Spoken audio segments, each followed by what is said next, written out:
So the final piece of my puzzle was that I added a start, a pause, and a stop. So if it starts, the music should play. Pause does that, it pauses. If I come back to start, it'll pick up where it left off. And then stop stops the whole thing completely. And then start will start it back at the beginning because I stopped. So start by itself isn't really doing anything. Pause is pausing it.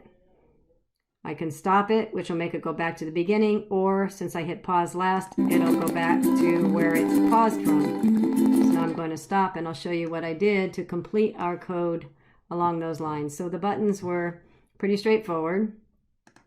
In my main activity, I took what we already had and I added a little bit to it.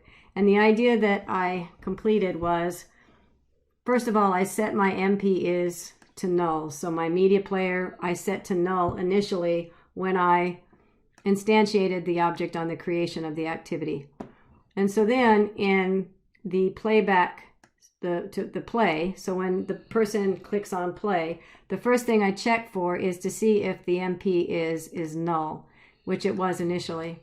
And if it is, then I create a new object for that media player for that music. And then I start the music. So if the user hits play, it's pause. First, we'll check to see if the music was in fact playing. So MP is playing. Then I'll just use the method pause that is part of the media player.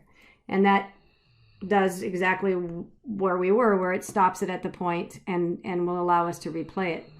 So now, if I come back to my object and I hit play again, my object is no longer null, so my media player object is still active, and I can just call the start method to get it to run.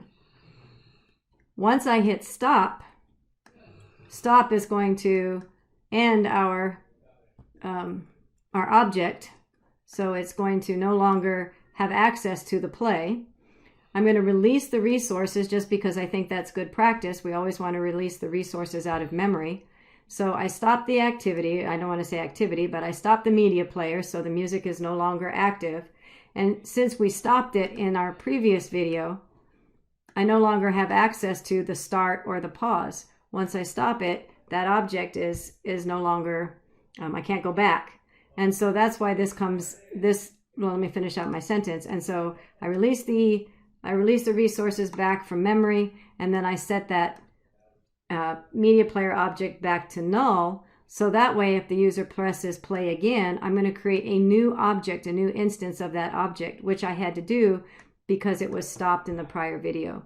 So once we stopped it, then we didn't have access to the play methods anymore. So we had to create a new object, but I didn't want to just randomly create objects. I needed to make sure that I closed an object resource first, and I set it to null. Ensuring that I set it to null ensures that I didn't have multiple media player objects randomly in memory that were kind of a memory leak. And so once we reinstantiate a new object, now I have access to the start and to the pause again. So at this point, I would go back in and do the same thing for the Hawaii Five-0 theme, and that would complete this project for this week.